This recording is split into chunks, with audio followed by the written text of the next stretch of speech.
What I want to start with is you wrote an article for the Washington Post, which Dan said was a pretty big deal. Jeb Bush, Trump does not represent the future of the country or the GOP. Explain. Well, Trumpism is not a conservative idea. It's not grounded in conservative ideology. The Republican Party is the conservative party in our country, and irrespective of how he's managed to capture everybody's attention, basically block the sun out, consume all the oxygen in every room that he's in, he doesn't represent the future of the conservative cause, the future of limited government, of embracing the kind of free market economics that have propelled the country forward. And on foreign policy, I'm not quite sure what his views are because they're ever changing. So I don't see, there's nothing that suggests to me that he would be, we'll have a fractured party if we embrace Trumpism. I mean, we're fractured already. We'll have more than one party. And I don't believe he represents the future of a country that does really poorly when we're divided up in our disparate parts, and does really poorly when we are deeply pessimistic. I yearn for the days, Eric, when the Europeans look down their nose at us and say, you Yanks are, way too optimistic, naively optimistic. No one could suggest that right now in America, but I don't think he represents what the United States at its best. So you and others began the campaign a couple of years ago. Of course, these campaigns go on forever, with a number of very strong positive messages, many of which I agreed with. What happened? Yeah, so, when I announced my campaign, I released 33 years of tax returns, released all my emails, got out of every business activity that I was involved in, unveiled massive white papers on, you want a cure to the common cold? I probably stole a Google engineer that's finding the cure, and we announced our 5-point plan to do that. I mean, it was a very traditional kind of campaign, and none of it seemed to matter. And there's some reasons for that people are so angry on the left and the right. There's a belief that the system isn't working for everybody. We have big cultural changes. People can customize the news that they get, and basically I believe that the more you stay inside your shell, the less tolerant you are of other people's views. And I didn't run a grievance campaign because I don't wake up each day angry, I wake up frustrated. I think the country is on the verge of the greatest time to be alive, and the frustration is we're not even making any efforts to go and execute on that. And it drives me nuts, but it doesn't make me, I'm not going to go out and express faux anger to try to get people all riled up, because there's no end to that, there's no benefit to that. And then you've got some tactical things. You've got 17 candidates running, a guy who really manipulated the press in ways that had never been done before. A master. All that experience on The Apprentice, I think, was deeply discounted by traditional candidates. It's very powerful. Well, one of the things that the Republicans did is they didn't have the superdelegates that the Democrats had. Right. And instead they had an accelerant. And the accelerant was that in the first 6 of the primaries, if you got less than 20% of the votes, you got 0, which had the effect of giving the leaders a larger percentage of the early votes, which in my view accelerated the focus on the very tip top. Tell us some examples of how that actually played out. It seemed like there was never any coverage of anyone except for Mr. Trump. Well, and he earned that to his credit by saying extraordinarily outlandish things. You'd be like, people would... Such as? Such as, for example, he was in a rally in New Hampshire, and I was having one of my 2.5-hour town hall meetings, having dialogues with voters, the old school way. One of these earnest 300, things. Learning as I went along, and all that stuff. And so Trump calls me a part of the body that I'm still old school enough not to repeat. You can use your own imagination. And so Dana Bash, who's a really good reporter, was called by her editor. You got to go, Bush is an hour away. You've got to go get his response because Donald Trump called him a what. So she comes and goes, well, what do you think of Donald Trump calling you? Saying, you know what he said, right? I said, no, what did he say? And she said, well, I can't say it. And we went back and forth literally like 5 times in this circle, and all the press gaggle, all the other press folks are just laughing. And so she finally said, all right, he called you a blank. And I laughed and walked away. That would have been the only time I would have been on the news that day, would have been responding to Donald Trump calling me a profanity. And that was powerful. I mean, someone actually put a $2 billion tag on that earned media. When Dan Rather was calling the shots at CBS, bad news was bad news. Trump sees this as saying good news and bad news is news, and I want to dominate the news, and it was really effective. So perhaps the change in the rules had something to do with it, but this guy is a larger-than-life character, entertaining, outrageous, politically incorrect, all the things. We are too politically incorrect, I think, are correct in our country, but he took it way too far. A country that is where a lot of people are hurting, to disparage the disabled, call Mexican rapists, call John McCain anything but a hero. I mean, look, I'm old school enough to know that is just wrong. And, or the parents of a dead soldier. Well, I was long gone by then, but yeah, absolutely. And the other thing I learned was everybody else was kind of in the witness protection program for about 4 or 5 months, and I was the only guy saying, wait, this is crazy. This guy cannot win. You can't be president. And I still believe that, but I got hammered. I mean, he's pretty good at the counterpunch too. So 2 more political questions, I think, and then we'll get into substance. Yeah, let's get the therapy out of the way from me.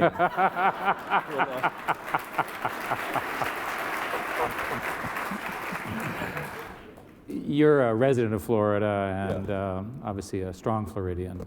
Florida is a swing state. All the polls now show things neck and neck. Yeah. And the current polling, if you believe it, and polling can have errors in it, it's all within the margin of error in all the 6 or 7 swing states. Do you have a sense of what's going to happen between now and the election? I think the debate will matter a lot. Debates. Well, the first one particularly, but all 3 of them. The first debate will have the highest audience, exponentially higher than any other audience. I think there's going to be lots of attention there. And both candidates are flawed, so it's hard to tell who actually will turn out. Clearly, the Obama coalition, this historic coalition that kind of was running towards the changing demographics of our country, is not guaranteed for Hillary Clinton. You look at the support the tepid support she has among millennials. The turnout models, it's hard to tell, but my guess is that it's a close election because people are kind of disappointed in both candidates. So it's hard. But there'll be, look, in Chelsea yesterday, that's a game changer. Again, there could be, Snowden could release stuff, or the WikiLeaks information could come out. There could be all sorts of things between now and the election that could change the dynamic. But if you had to pick the one we know is going to happen, it's the debate, and I think it'll have a big impact. You mentioned in your earlier comments that the Republican Party is fractured. Yeah. And I would describe your family, right, what I would call traditional proper Republicans, and then this sort of new phenomena. Can you characterize the difference between the 2 groups and take a prediction of how does it resolve itself? Because they always resolve. It's so much work in progress right now. It's hard to. It's a visceral populism against the elites. Yes. On the one hand, legitimate in so many ways. I mean, the benefits of economic growth are not going across the board. We're moving towards 2 Americas that is deeply disturbing for a whole lot of people. If you're born poor in America today, you're more likely to stay poor than any time in modern history. There is stickiness at the end because of the unique circumstance of propulsive wealth accumulation and the monetary policy basically propping up assets. The wealthy have never been wealthier, relatively speaking, and we have increasing numbers of people stuck in poverty, and the middle's getting squeezed. So this populist sentiment is legitimate, but there's no offering of any kind of compelling change. So for the Republican Party to get back on its game, we need to be not just understanding the plight of a lot of people that are struggling, but we also have to be offering tangible solutions, and that's not happening. Well, you have a number of views that are very strongly held in this area. You have a strong commitment to some solution to the immigrant problem. Yeah. You have, which is again counter to the public narrative today with Trump. You have a strong commitment to vouchers and reforming the educational system, and you have a strong free market focus on business. So why don't we explore each of those? Okay. So in education, you made this as part of, and when you were governor, you did a huge amount of stuff to improve the educational system in Florida, which is very much to the benefit of Florida. What is your view of how we should fix education? There's nothing from my perspective more important than getting the education system in the US working for our next generation of workers here at Alpha. Yeah, look, a third of our kids graduate from high school, college, and/or career ready. And we spend a ton of money. Could you repeat that A again? third of students graduate from high school, college, and/or career ready. Look at the number, 60% of kids entering from high school to community colleges are taking remedial math or remedial reading before they can start getting college credit. There are very few states that are focused on career orientation. And so you have, we think about higher education as this great institution, and it is, but it's, for the elites, it's fantastic. But for a lot of people, it's not working. And on the backs of these students, you have, well, Eric, here's a good example. We measure degree completion rates for college for 4-year degrees in 6 years. Full-time equivalent students. Why don't we call it a 6-year degree and be done with it? It's 12 credit hours is the equivalent of a full-time student. Now, I was motivated, as you mentioned, by my wife, Palumba. I got out of school in 2 years, and it was my second Latin American affair. That my first was my wife, the second was my degree. But you could do that back then. Now it's hard to get courses. It's hard to get out of this. We need a revolution from pre-K all the way up. And 13,000 government-run monopolies is not the best governance model for that to happen. But what's the new idea here? You're very much committed to vouchers and charter schools, those sorts of things. Is there something we can do to supercharge this? If we just did it? I think so. In California, there are, and other places, there are phenomenal schools that are taking kids in poverty, kids across the board, and they're gaining a year's worth of knowledge in a year's time, many times harnessing technology, moving to a blended learning model. There's all sorts of great success. The problem is, in a free market, those successes would accelerate out across all education. In closed, politicized, unionized government models, they're killed. Because God forbid, the success is shown because it challenges the orthodoxy of the traditional schools. So without having a real focus of opening up the system, which is why school choice is important. But what's interesting is that not only did you combine that, you were also willing to sign up for Common Core, higher educational standards, and do a whole bunch of other things which really hurt you in the political arena, which would have produced a far more educated population. Yeah, I mean, if you start with high standards and you have real accountability. Florida started with an innovation that sounds kind of hokey, maybe. We grade schools A, B, C, D, and F, 100% based on student learning. That kind of transparency. Is that a new idea?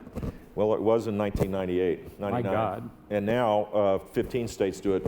But a mom knows an F is not good, and mom knows A is good. And we rewarded it. We provided the kind of private sector incentives. $100 per kid, extra money for every school that was an A or showed improvement. What's interesting is in governments, and I'm cynical about these things, governments can't deal with failure. So under the Clinton and Obama administration, they created this notion of a race to the top, right? Which effectively serves as the way, right? So it's some form of grading. So all of these things seem to take forever. And my conclusion was that the educational system is run for the benefit of everyone except for the actual students. Yeah, I think we need to get, again, these institutions don't want to change. There's a powerful economic interest to keep them as is. If you negotiate between teachers and management in a school district, they both benefit. Public unions operate that way, so there isn't the incentive for dramatic change, pay for performance, the things that are quite common in private settings. So I'm a big believer that empowering students and moms and dads is really the path for opening up the system.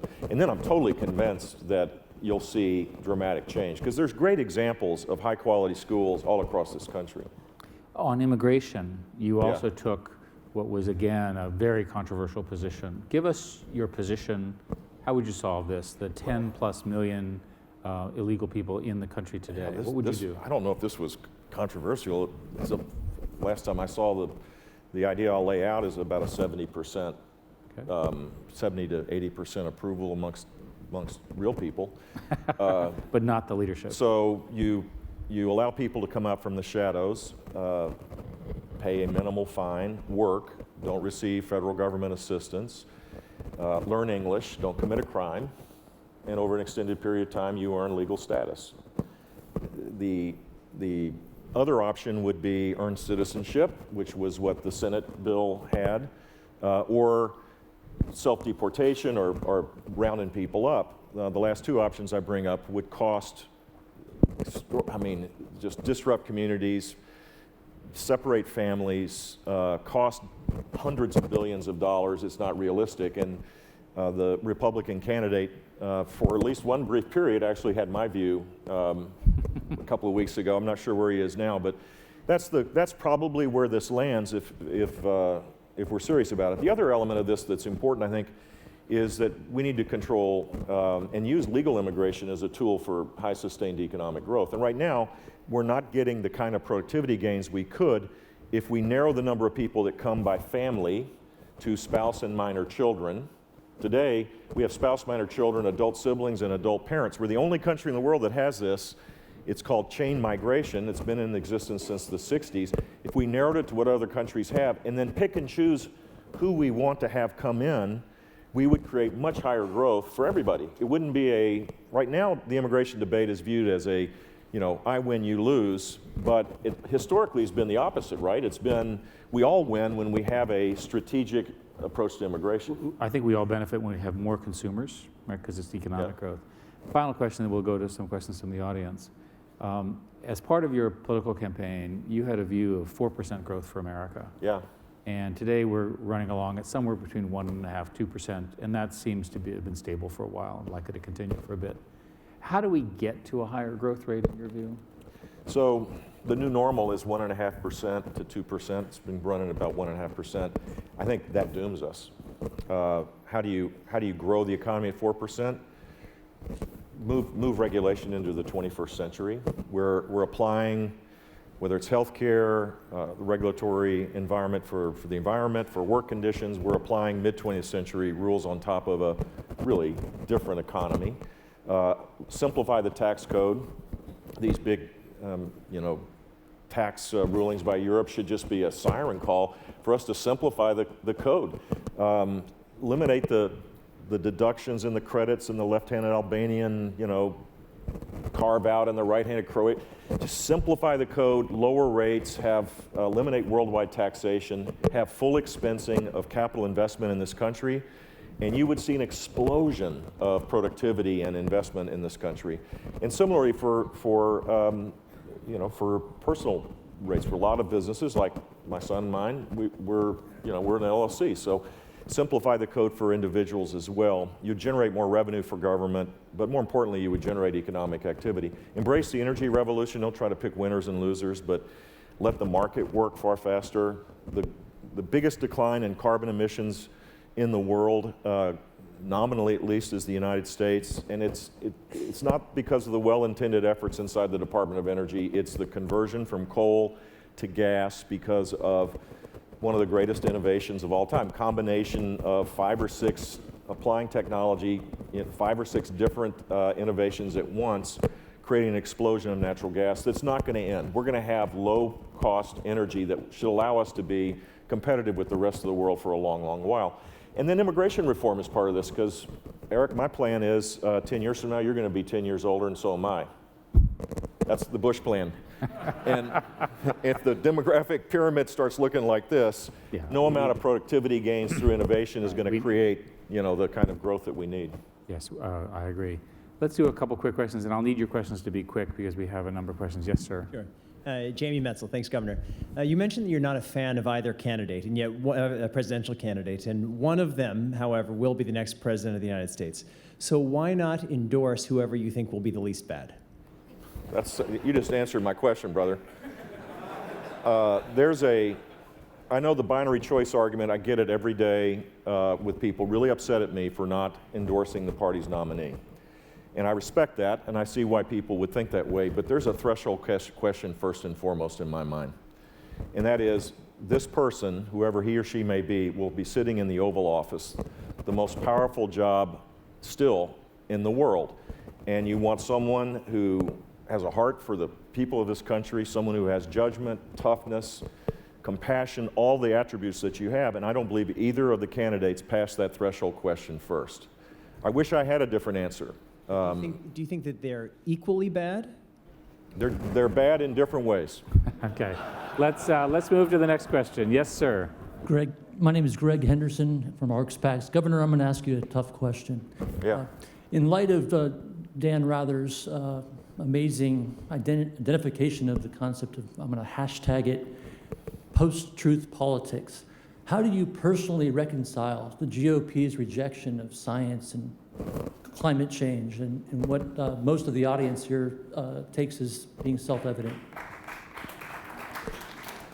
Look, I don't reject science. I embrace it and believe that a great majority of Republicans do as well. Look, here's a fact that might surprise people. 60% of all elected officials in the state houses are Republican. 60% of statewide elected officials, 60% of governors, 60% of the control of the legislatures. We obsess and focus on Washington, and the louder voices are the ones that are picked up. There's a broad number of Republicans that believe in traditional, limited government, let freedom ring, embrace science and innovation proposals, and I'm one of them. So that wasn't a very tough question. Okay, yes, go ahead. Mr. Governor, Alberto Volmer from Venezuela. I've been enduring the ¿Cómo last... estás, Alberto? Mucho Muy bien, gusto. gracias. ¿Cómo Gusto estás? de verte. Encantado de verte. I stayed, his mom and dad were the first people that, when I moved to Venezuela for 1977, the first Venezuelans that opened up their beautiful home to Columenime, our two little kids, were your parents, and I'll never forget it. Yeah, I think I was 2 years old. I think you played around. So was I. Swimming pool. So was I, man. I'm not sure if I remember it, but I'll say I do. No, it's a pleasure to ask you this question, but I've been living in Venezuela for 18 years under this sort of populist dictatorship since Chavez and Maduro. And, you know, if there is a populist that is elected into office soon, what are your fears that populist can do with his manipulative powers with the press and let's say, the basic freedoms of the U.S., and what can the old school do about it, and specifically, or especially a person like you? Yeah, I don't view the threat as you describe it of a Chavismo taking over the United States. I think we have enough safeguards in our system to ensure that that's the case. I don't see that threat. I'm so saddened by what's going on in Venezuela and the lack of outrage in this country and around the world to try to end the starvation. People are literally starving to death in an oil-rich country. And the fact that many of the Latin American countries don't feel like there's any penalty for just remaining, neutral is outrageous.